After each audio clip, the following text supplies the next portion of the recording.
What's like the minimum amount of information that you need to provide to the buyers you're seeing right now that they're able to make a decision and buy, other than you're just connecting to their account, verifying their payment, and that's enough? Or what else are you giving them? I have like a questionnaire that I usually have sellers Mm, answer, just like what is, trailing 12 months revenue, what was profit, what's involved in operations, how much time are you spending on support, who's updating the code base, just general high level questions that, I think every buyer will want to ask. mhm. Like, have you raised any venture capital? Is there any debt on the companies? What are the liabilities? Do you have a P&L available? If they have all that information, great. But that's kind of the bar that I try to implement on Microchoir. Mhm. But it is on the buyer to do all the due diligence, verify all this information. Sure. Um, because again, I'm not brokering these deals, so I'm not like, hey, this is like all the information I've done.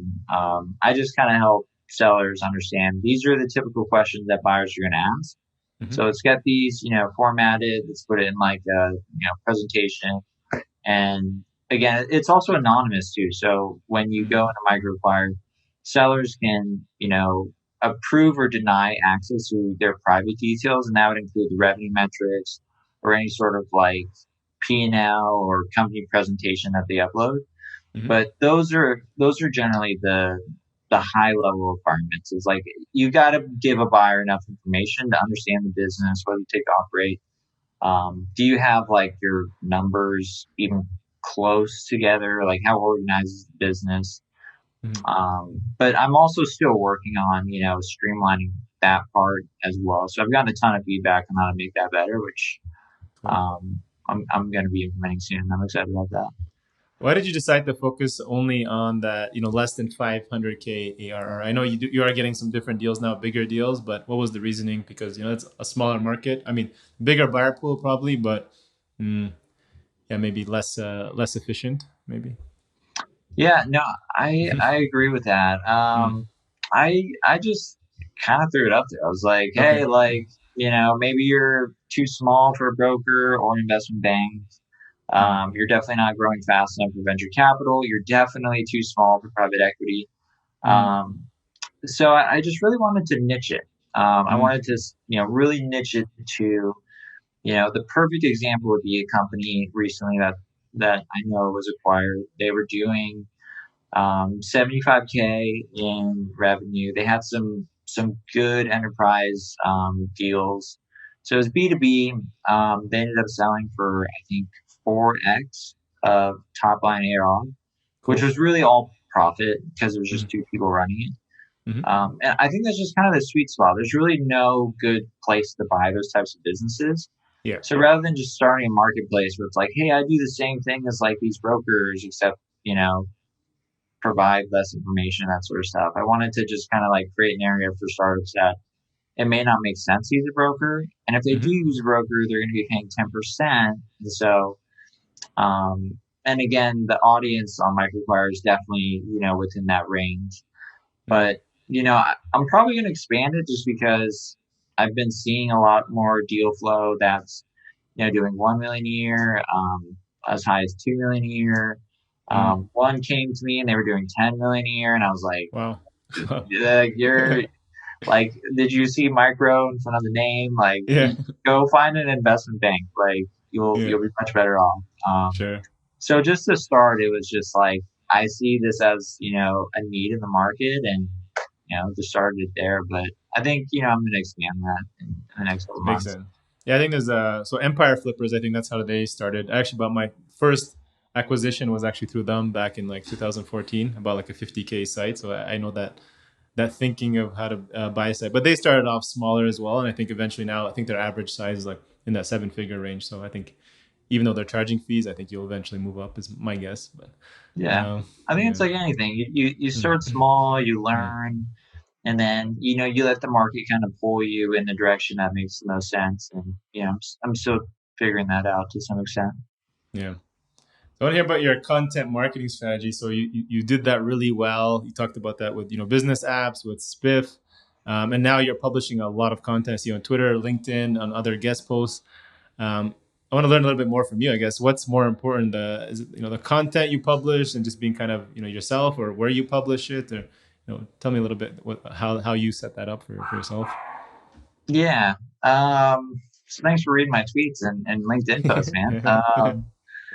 I mean, when I post stuff, what I've found is like, obviously, I think there's, a huge opportunity for people to build personal brands, tell their stories, and help other entrepreneurs or whoever you're selling to, by just reading, the content that you're putting out. And I guess the way I think about it, it's pretty simple. It's just whenever I'm just kind of feeling something, like, maybe I just talk to someone, or maybe, I don't have like a list of like buffer posts ready to go. Like literally in the morning, I'll just be like, I'm just kind of feeling this right now. I'll just write Mm. it. And then if it gets a bunch of likes, cool. If it doesn't, I don't care. Mm. So I don't have like a strategy. But I do like posting on Twitter. I do like posting on LinkedIn. It's a great way to connect with people. I've made a lot of interesting relationships and met some cool people. Mm. Just letting people get to know you, because I think that's a big shift that we're seeing with just companies in general is people want to know the person running the company, their personality. Who are they? Are they an ethical person? Um, they're talking about building companies. Have they ever built a company? Like maybe this is someone you can learn from. So Mm. um, big fan of storytelling, and I just do it for fun. When I think of just something that like, this seems like I just want to get it out. It's when, I'll post something. But Cool. I've definitely noticed this though. I've Mm. recently became more active on Twitter. Mm. Way more entrepreneurs on Twitter than LinkedIn. Yeah. It's so weird. I don't know if like Really. sometimes I want to write something and say like, hey, you probably won't like this because it's about how to like start a company, Mm-hmm. because maybe your boss will see it or something like that, and like it'll tip you off or whatever. Yeah. So LinkedIn, I have more of Uh, a tone that applies to like, company culture, scaling a team, for, businesses further along. And then Twitter, I like to post stuff for bootstrappers, people just getting started, that sort of stuff. I found that interesting. that's a good point, actually. I can see why I don't publish personally on my LinkedIn, because I think there's like people who follow me from years ago. I don't want them knowing what's going on. But Twitter, yeah, it's just it'll disappear in a couple of days, right? So who cares on their feed? Yeah. Interestingly, that yeah, I didn't have a Twitter. The only reason I started Twitter was because of our podcast. It was like, hey, let's start this. I had it years ago, and then I stopped using it. But then because of that, I just commented on one of Nathan's posts, and then that led to being on that the show that we were on, and then kind of led to other things. So it's kind of cool how Twitter can be a little powerful there. But I had no idea, right? People are raising like funds off Twitter. It's ridiculous. It's insane. It's What? amazing. Really? You know, so you Okay. never know like who you'll Mm. meet. I always get excited. Like I had the CEO of Zoom follow me, and I was like, no way. Mm, Like, cool. just like other people. So yeah, I love Twitter. I'm a big Yeah. fan.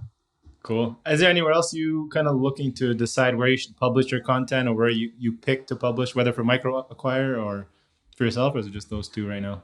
I write for Forbes, probably about once a month. Okay. I'm writing a book too. I don't know how that's Cool. gonna go. Cool. So I do write a lot.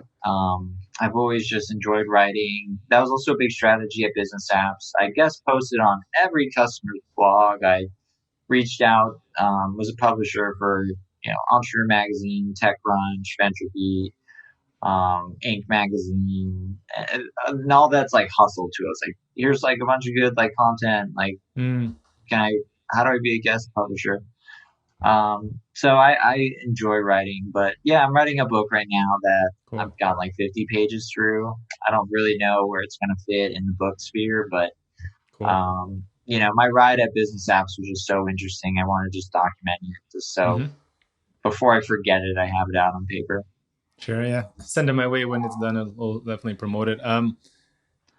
Interesting. So, like Forbes, Entrepreneur, TechCrunch, is that just reaching out, building relationship, and just creating the content and keep sending new content ideas to them, or are you like actually writing it and then sending to all of them and seeing who wants to take it? Yeah. Mhm. So Forbes has a like tech council, business council. Mhm. It's invite only. I don't know how they let me in or why, but Mhm. I was super excited when Forbes reached out and said, "Hey, do you want to write for us?" And I was like, "Sure." Entrepreneur Magazine, we had a partnership with them at Business Apps, and so they would syndicate a lot of the blog posts we post on Business Apps. Mhm. And so that gave me a guest contributor account for them as well. TechCrunch is a little bit harder. Mhm. You need to have a really good story. I wrote about how I moved my company from San Francisco to San Diego. Mhm. This is probably a story for a whole another time, but that was probably my 15 minutes of fame. You know, I moved the company down to San Diego to focus more on, operational efficiency, profitability, Mhm. because San Francisco is super expensive and blah, blah, blah. Mhm. Um, Mhm. but when I went to San Diego, I was on like five news channels and like it was just like a bomb went off. And I wrote a follow up piece of how do you actually move a company, you know, it was in the same state, but San Francisco, San Diego is a long way. So Sure.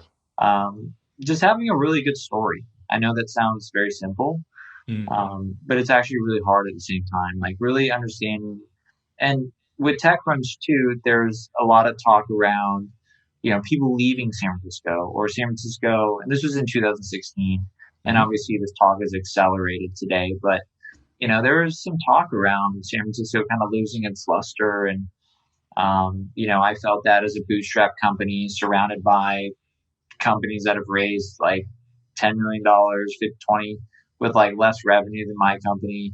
Mhm. And people would kind of, it just isn't the place for a bootstrap company. And I realized that. And so I wrote about it. Mhm. And again, I think it just comes down to, having a good story to tell and telling it from like a very unique perspective. And Mhm. then just keep trying. I mean, there's Sure. countless pitches that I made to TechCrunch. Like my pitch success rate to, let's say, TechCrunch is probably 1%. Like, Oh wow. Okay. yeah, just any product release, Mhm. name it something cool, pitch it. You have an idea for a guest post, pitch it. So just Mhm. persistence, I guess you could say. Cool. So that's it's gonna be interesting times to see what happens, right, with San Francisco, and how companies start shifting to other cities and building other, or even outside of the city, way remotely, right?